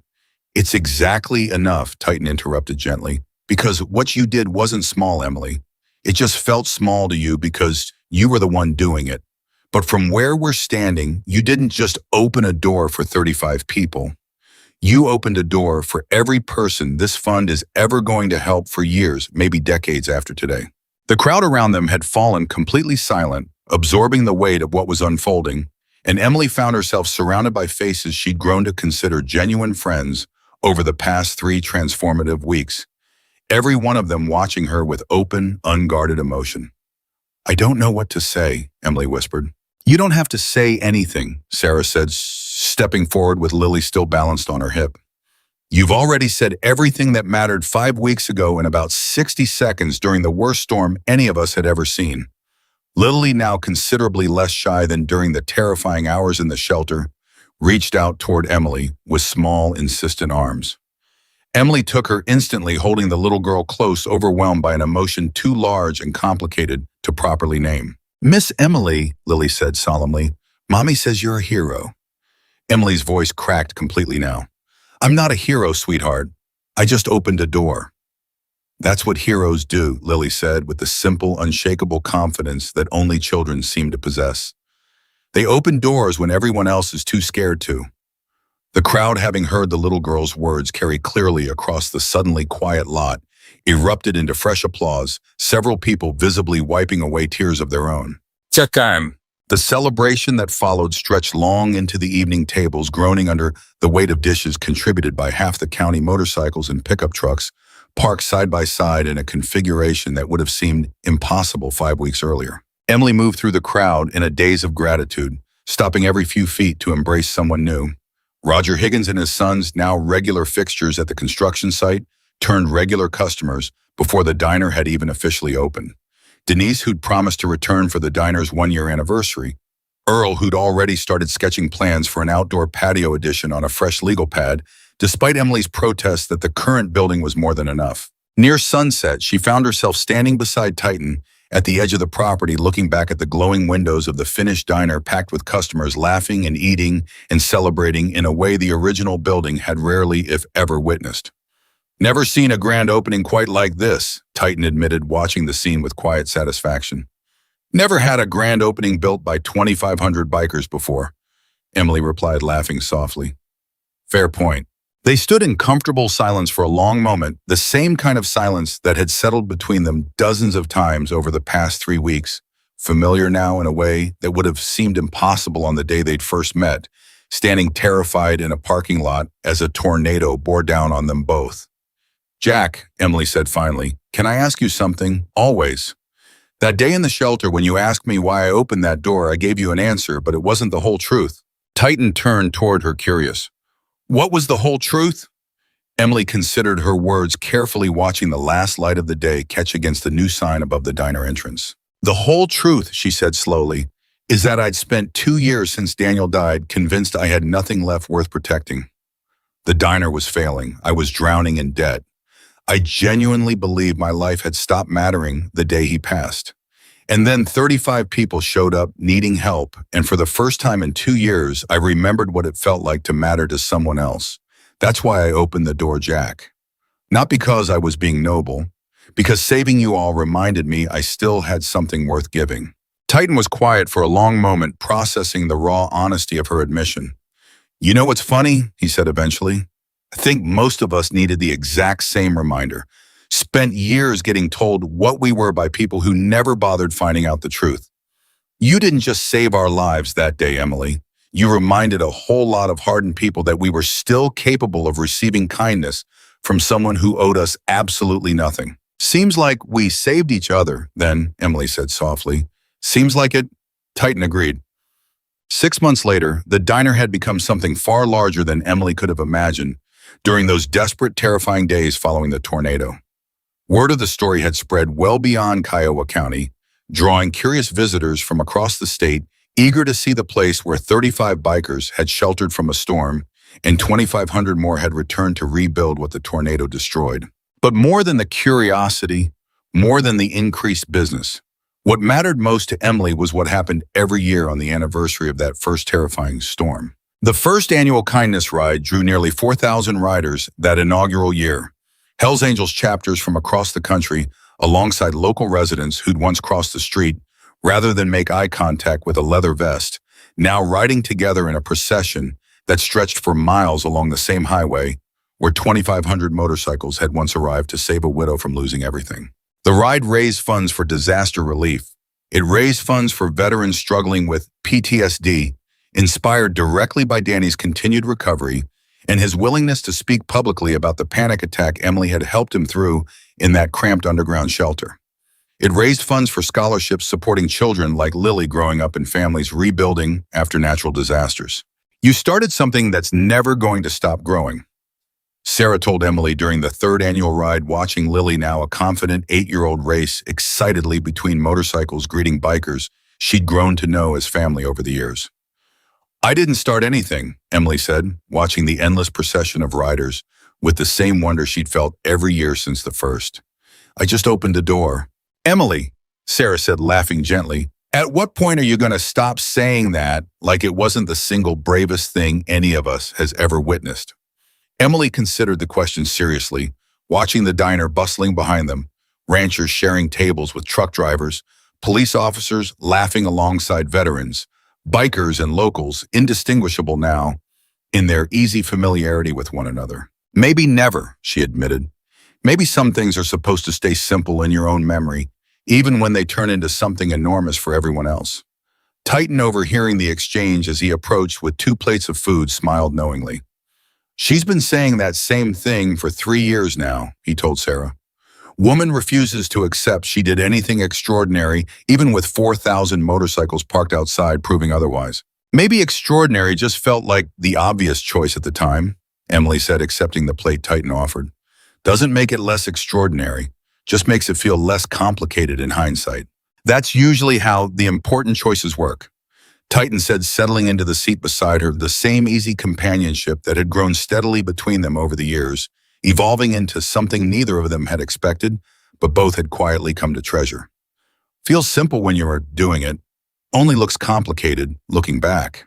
Emily glanced around the crowded diner at the plaque near the entrance that still read, "Kindness is never wasted," at the community that had formed around a single desperate decision made during the worst 30 seconds of her life, and felt something settle deep in her chest, not just gratitude, not just healing, but a hard-won understanding that had taken a tornado, 2,500 bikers, and years of rebuilding to fully arrive at. Every storm eventually passes. What people choose to do in the middle of it, that's what determines everything that comes after. Emily Carter had opened one door during the worst 30 minutes of her life, convinced she had nothing left to lose. She had been wrong. She'd had everything left to gain, and thousands of strangers who became family were living proof that when the world tries to tear someone apart, sometimes the bravest, most unexpected people are the ones who show up to help put it all back together, stronger, larger, and infinitely more beautiful than it had ever been before. And that, more than any storm, more than any tornado, more than any headline or stereotype ever could, was the truth that outlasted everything.